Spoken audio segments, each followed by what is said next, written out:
Hai, selamat datang kembali merespon video pertama yang membahas soal PAS Bahasa Indonesia kelas 10 materi teks LHO dan eksposisi. Ada beberapa yang bertanya untuk membahas kelanjutannya. Ini adalah video lanjutan dari video yang sebelumnya. Kalau kalian belum nonton video pertama yang membahas LHO dan eksposisi, silahkan lihat di deskripsi atau di atas ini, dan jika dirasa bermanfaat jangan lupa tekan tombol subscribe dan tekan tombol loncengnya. Kali ini kita masih membahas soal PAS Bahasa Indonesia kelas 10 materi teks anekdot dan hikayat yang didasarkan pada soal Bahasa Indonesia MGMP Kota Semarang tahun 2019-2020 atau soal PAS tahun lalu ya. Oke, langsung saja kita lihat soal nomor 21 ini sebenarnya masih terkait dengan materi eksposisi ya. Kalimat opini dalam kutipan tersebut adalah kalimat nomor, kita lihat nomor 1, gempa bumi sebesar 7,9. Ini adalah data ya. Lalu terjadi pada tanggal 25 April pukul 11.56. Ini juga peristiwa yang benar-benar terjadi, sehingga ini adalah kalimat fakta. Nomor 2, meluluh lantakkan semua bangunan di negeri selatan Asia itu juga fakta ya, karena jelas ini peristiwa yang benar-benar terjadi dan sudah terjadi. Peristiwa tersebut sangat memilukan. Nah, ini sangat memilukan, ini adalah subjektif, ini bukan ciri fakta, ini adalah opini. Gempa tersebut merenggut nyawa 6.000 sekian dan lebih dari 14.000 korban menderita luka, ini adalah fakta. Lalu bencana tersebut mengetuk sanubari kita, ini adalah perasaan ya, maka ini adalah opini, sehingga opininya adalah nomor 3 dan 5. Nomor 22 ini masih eksposisi ya. Perbaikan penulisan kalimat pertama dalam kutipan tersebut adalah dengan, ini kalimat pertama menjadi tidak efektif ya kalau ada kata karena dengan sehingga, maka menghilangkan kata karena itu lebih efektif dan tidak perlu ada koma di sini ya, karena induk kalimat ya, ini menjadi induk kalimat dan mendahului anaknya atau anak kalimat. Selanjutnya, rangkuman yang tepat dari teks tersebut adalah rangkuman itu harus menggambarkan keseluruhan dari teks ini. Rangkuman itu berbeda dengan gagasan utama ya. Kalau gagasan utama kalian cukup mengambil dari kalimat utamanya saja. Nah, kalau rangkuman ini harus mencakup keseluruhan dari teks ini. Kalau itu ada 2 paragraf ya, keduanya harus tercakup. Kebetulan ini hanya 1 paragraf. Kita lihat ya, ini hal penting yang harus kita masukkan ke dalam rumusan rangkuman kita. Sistem sosial patriarki terus mendarah daging di Indonesia, lalu wanita yang melawannya itu tidak berdaya ya, sehingga wanita dikonstruksi lemah, lembut, dan penurut. Dari kata-kata yang saya garis bawah ini bisa dirangkum menjadi sistem patriarki di Indonesia membuat wanita tidak berdaya melawannya. Kalau jawaban yang lain ini tidak sesuai, bahkan tidak ada pernyataan harus patuh pada laki-laki ya, dan juga ada yang tidak mencakup semuanya. Yang D ini tidak mencakup semuanya, yang E juga tidak mencakup semuanya. Yang mencakup keseluruhan dari paragraf ini adalah yang C. Penulisan yang sesuai dengan kaidah bahasa Indonesia baku terdapat pada kalimat nomor, kita lihat kalimat nomor 1 ini tidak baku ya, karena tidak efektif. Kata paling dengan ter itu berlebihan, cukup salah satu saja, anak paling cantik atau anak tercantik. Yang kedua, saling tolong-menolong juga tidak baku, tidak efektif. Saling menolong atau tolong-menolong. Sedangkan yang nomor 3 ini baku, tidak ada yang salah di sini. Walaupun dengan tetapi tidak baku, walaupun sakit ayahnya tetap masuk, ayahnya sakit tetapi tetap masuk ke kantor, demikian seharusnya. Lalu setelah dengan kemudian juga tidak efektif. Maka yang benar adalah yang C. Yang berupa kalimat semi-transitif adalah kalimat semi-transitif adalah kalimat yang objeknya bersifat opsional, artinya boleh ada, boleh tidak. Maka kita cari kalimat yang berobjek atau kalimat yang bisa ada objeknya, bisa tidak ada objeknya. Kita lihat, tertimpa pohon asam Ini pohon asam adalah pelengkap. Bukti bahwa ini pelengkap adalah tidak bisa dipasifkan. Berbelanja kain, ya berbelanja predikat, kain sutra ini adalah pelengkap karena juga tidak bisa dipasifkan, sehingga ini bukan objek. Nah, adik menulis surat, menulis predikat, surat, objek. Nah, objek ini bisa saja dihilangkan. Jadi surat ini, objek ini tidak harus ada. Itu yang disebut semi-transitif. Kita buktikan, adik menulis di ruang tamu saat kakak pergi ke mall, itu bisa berterima. Artinya kata surat sebagai objek di sini tidak harus ada. Tapi bisa juga ada. Inilah kalimat semi-transitif.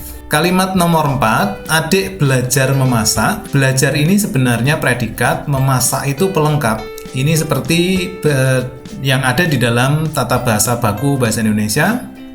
Ini pelengkap itu bisa diisi dengan nomina atau kata benda, tapi bisa juga diisi dengan verba atau kata kerja. Nah, ini adalah contoh pelengkap yang diisi oleh verba. Tetapi kita harus memilih dua kalimat semi-transitif.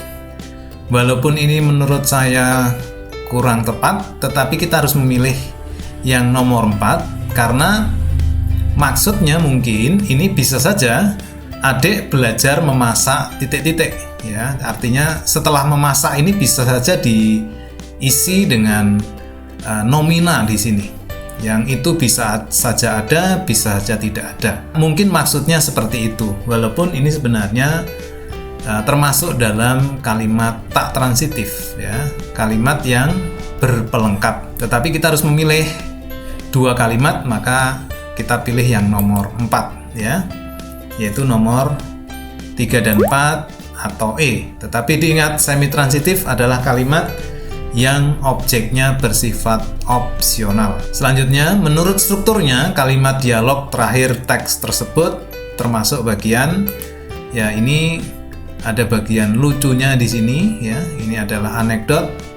Ya, maka jelas ya, ini adalah bagian reaksi. Silakan dilihat kembali struktur teks anekdot terdiri atas apa saja. Selanjutnya 27 ya. Makna tersirat kutipan tersebut adalah tersirat artinya implisit, artinya tersembunyi. Walaupun demikian kita harus membaca keseluruhan sehingga nanti bisa menemukan makna yang tersembunyi dari teks ini apa.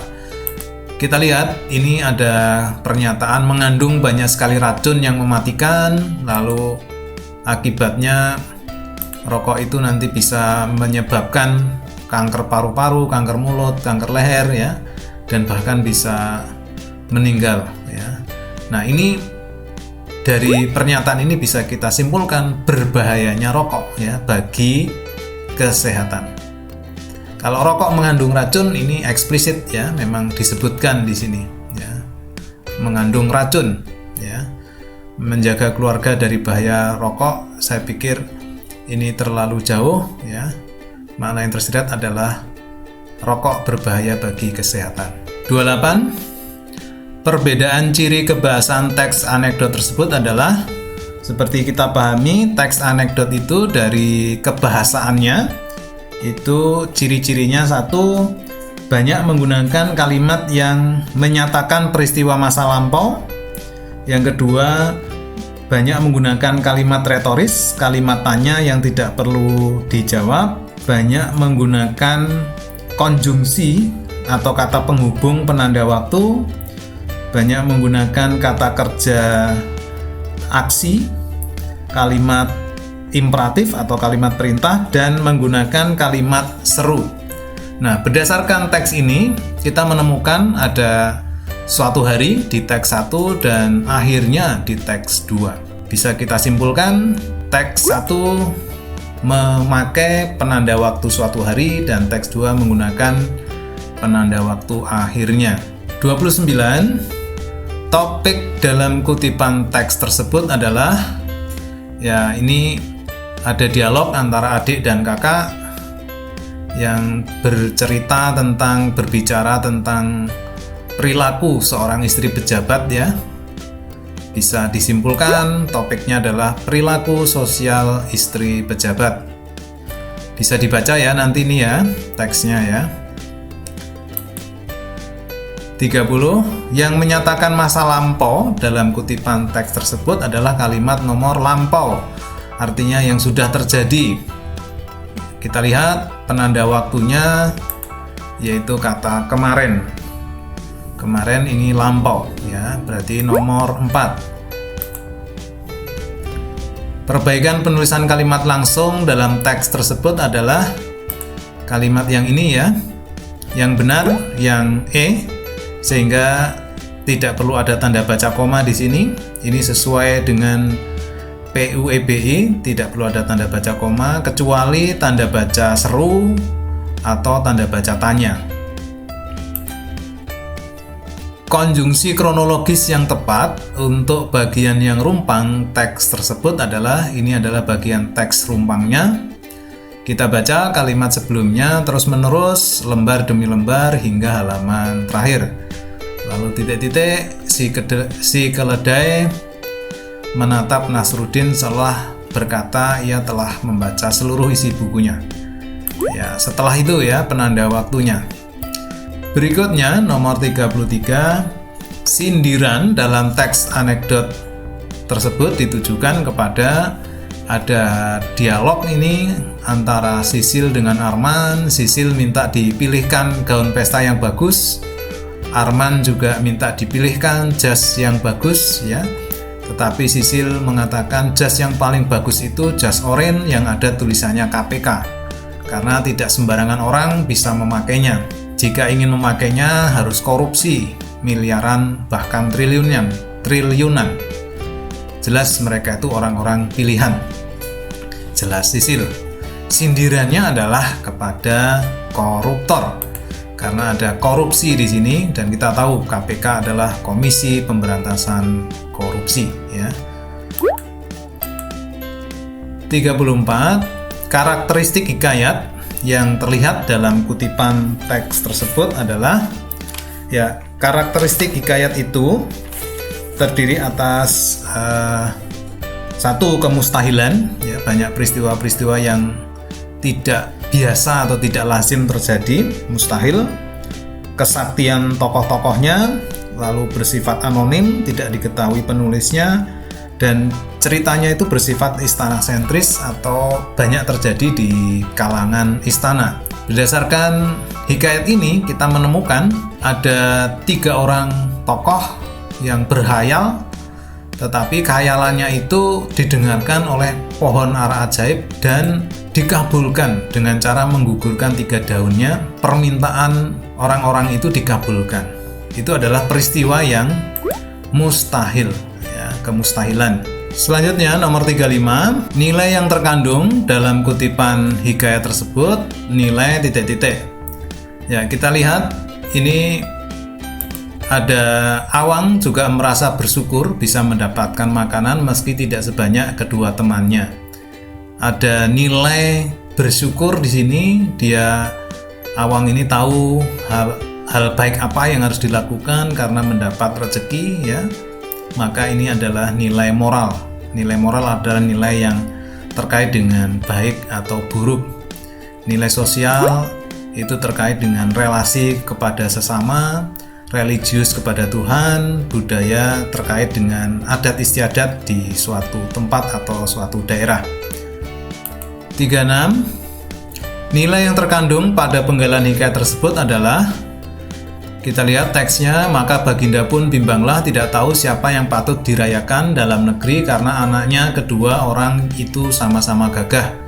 Jikalau Baginda pun mencari muslihat, ia menceritakan kepada kedua anaknya dan seterusnya. Ini terkait dengan kebiasaan adat istiadat di suatu daerah ya. Maka ini adalah nilai budaya.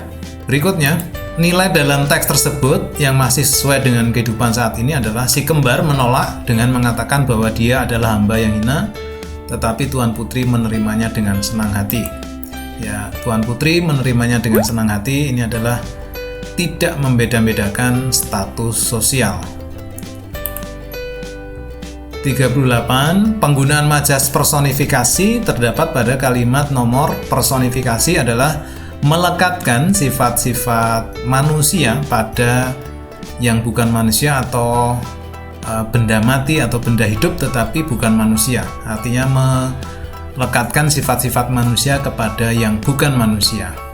Kita lihat kalimat nomor 1, bermajas ya, menyambut Abu Nawas dengan sebuah senyuman, tetapi ini bukan personifikasi, tetapi ini justru metafora. Lalu yang kedua, mendapat gangguan perut, juga metafor. Kena serangan angin, juga metafor. Kalau angin menyerang, nah itu baru angin itu personifikasi ya. Tapi kalau kena serangan angin, ini adalah ungkapan ya. Ini adalah metafor. Lalu apa yang bisa hamba lakukan? Ini adalah litotes. Nah, yang personifikasinya adalah ini.